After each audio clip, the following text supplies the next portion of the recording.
大家好，我係貓哥啦。上一集咧 Condoleezza 咧，咁啊令到我咧開始去睇翻佢過往嘅作品啦。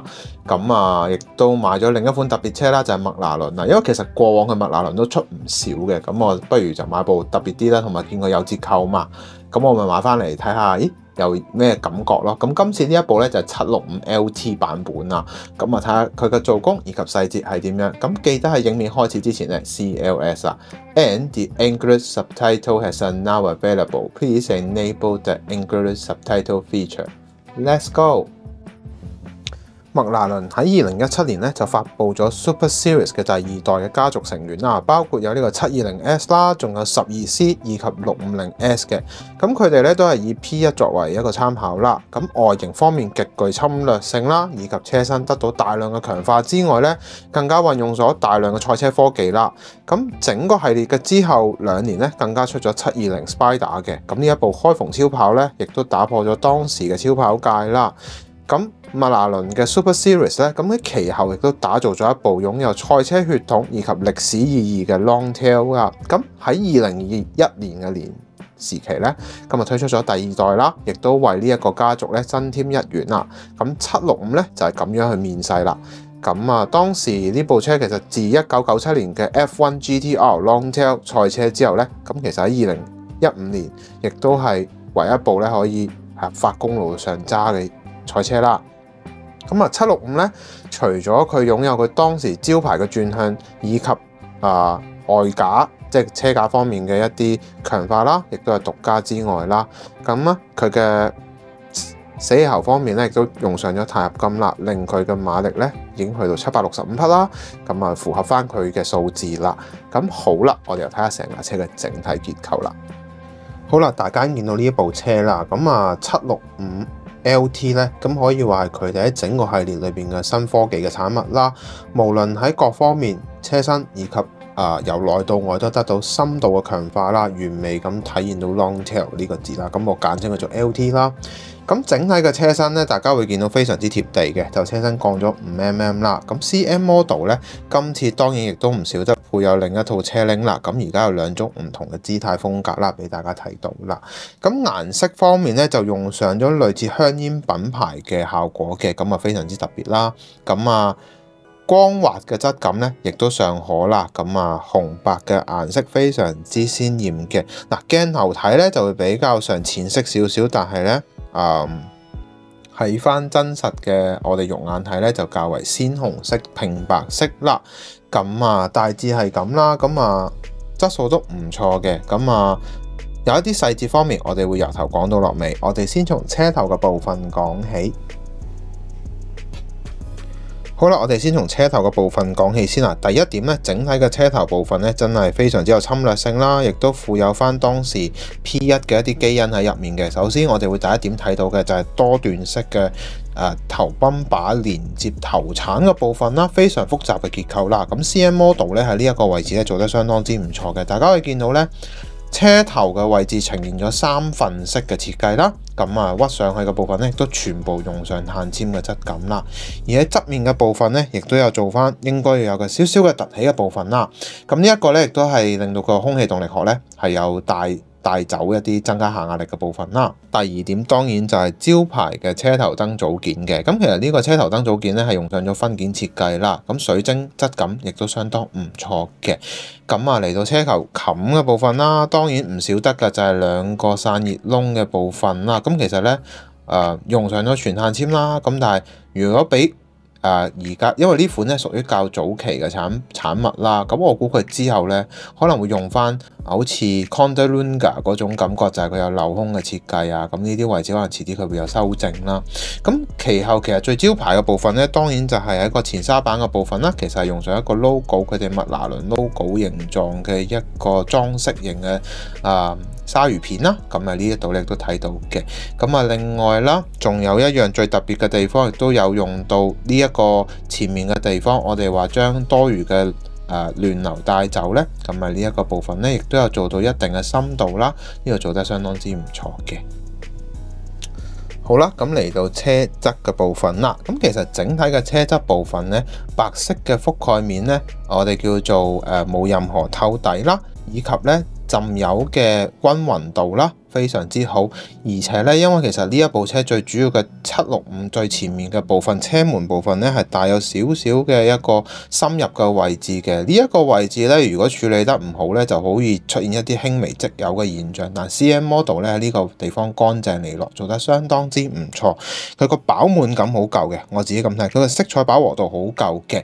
咁另外啦，側裙嘅部分當然都有印翻 LT 呢個 logo 啦，咁啊765 LT 啦，連接住車門伸延至車尾呢一個側裙嘅下壓力嘅呢一個空氣動力學嘅側裙咧，係有完美咁樣保留到嘅。咁當然唔少得啦，呢一副引擎咁大副咁大馬力，當然有兩條作為麥拿倫一個招牌嘅一個我哋叫做進氣嘅系統啦。咁就係兩邊嘅罅隙位置啦。咁喺呢一啲位置度呢，我真係有去細心睇嘅，佢冇任何噴漏嘅地方，我真係覺得佢好神奇，亦都係睇到佢哋喺嗰個噴塗方面嘅紮實啦。因為呢一啲位置呢，佢個罅隙都比較上係深入㗎。咁佢呢啲位置點樣可以噴得靚仔呢？咁呢度就做得非常之好嘅一個示範啦。而喺尾部嘅收尾地方呢，亦都唔會話出現一啲飛油嘅現象。雖然佢係用咗上顏色，但係大家會睇到呢條線係非常之幼細嘅，要做一啲都唔容易。咁佢形成到個質感呢，亦都唔錯嘅。咁啊嗱，作為車呢副咁正嘅 LT 引擎啦，當然我哋亦都可以睇到喺透過後玻璃可以見到麥拿倫嘅招牌引擎之外呢，仲有佢嘅周邊呢，其實唔係用上咗純黑色嘅，係有上翻碳纖啦。最後疏氣窿嘅頂部位置呢，嗰個六角形嘅質感呢，相當豐富，我自己好欣賞呢一個位嘅。咁同埋呢，其實可以睇得出一樣好特別嘅嘢係咩呢？就係呢個三輻式嘅玻璃咧，其實係比較難做嘅喺工藝上面嘅處理啦。咁呢一度咧 ，CM Model 都較為穩定嘅，呢啲位唔會話出現嗰啲好古怪嘅奇靈怪狀嘅狀態，係完全冇嘅。好啦，嚟到車尾嘅部分啦。作為一部車尾嘅，即係呢部765嘅招牌鈦合金死氣喉咧，呢一個部分組件咧非常之乾淨利落嘅。我自己都覺得，咦，佢嗰個位有做到輕輕向下嘅角度啦，咁呢一度咧亦都有做到啦。疏氣窿嘅部分咧，亦都唔講啦，同上面嘅亦都相若啦。最值得留意嘅，當然就作為一個超跑品牌啦，喺個尾擾流嘅部分咧，呢一點個分件部分做得相當唔錯嘅。咁啊，大致係咁啦。後面嘅部分咧，其實另外有一點，我自己覺得佢做得都可以再好啲嘅，就係呢一個位置啦，就係車尾嘅結構部分嘅。其實如果佢做到咧，呢度如果佢即係我貪心啲啫，如果呢個位可以做分件咧，成件事就真係超立體咯。因為佢呢一塊其實因為你前面已經做咗個側裙啦，冇理由後面唔做。但係呢個位咧都 OK 嘅，我都收貨嘅，係啦。咁個深度咧，帶走熱氣嘅位置，即係散熱嘅位置咧，呢一度亦都有做到啦。咁啊，大致係咁啦。我哋嚟睇下車內籠嘅部分啦。好啦，嚟到內部結構啦。咁上一次 Conda-Lunga 咧嗰部車其實令我都相當亮眼啦。嚟到呢一部即係較早之前嘅產物啦，咁都不容忽視嘅就係咩呢？佢喺內部結構嘅精心打扮啦。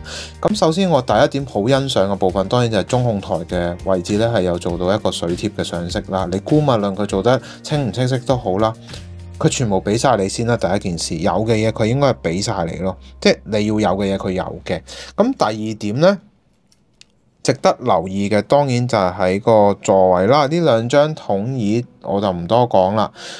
重點嚟啦，重點係條安全帶，我覺得佢好醒目地咧用上咗一個咁樣嘅6點式安全帶呢一個位置咧，佢做得非常之靚之餘咧。佢應該係上咗啲光油定唔知點樣咧，令到佢個質感好有嗰種金屬質感啊，令佢成個感覺非常之唔錯嘅。咁喺側門嘅部分咧，亦都有充足嘅上色啦，用上咗鮮紅色同翻車身嘅外觀咧，去形成咗一個和應咁樣啦。咁最後當然唔少得嘅就係喺呢一個車引擎嘅部分咧，用上咗765 LT 嘅部分，呢個印刷真係唔少得。我用放大鏡睇，佢居然夠膽死係清晰嘅噃，真係相當唔錯。嗱，大家可以睇到咧，車頭嘅部分就可以睇到啦。其實咧非常複雜嘅結構嚟嘅呢一個部分，佢如果要即係做印刷又好，做水貼都好，呢一個位置係唔係話容易嘅。好啦，嚟到今集嘅可購買指數啦。今集嘅可購買指數呢，我會俾佢8分。我相信大家呢，如果呢一部車啊係一個冇拉花純顏色嘅版本呢，相信會更加中意同埋更加會去買啦。咁我相信如果佢係金屬顏色方面呢，我都覺得應該幾有驚喜嘅。係啦，咁嘅拉花啦，咁睇下佢個質素又如何啦。咁啊都穩定嘅。咁啊，其後亦都期待佢出更加多唔同顏色嘅版本啦。咁好啦，我哋去做總結啦。好啦，咁大家已經睇晒成部車啦。咁嗱，嚟緊會做啲咩車呢？暫時未知道啦。咁講少少自己嘅嘢啦。咁真係少少 announcement 就係嚟緊呢，亦都會有一啲新嘅搞作啦。咁但係暫時未知，賣個關子先。咁係啦。如果你覺得呢條影片好嘅話，希望你可以俾個 like 我啦。最緊要俾留言話俾我知你嘅諗法。最後歡迎你訂閱我個頻道。咁我哋下集見啦，拜拜。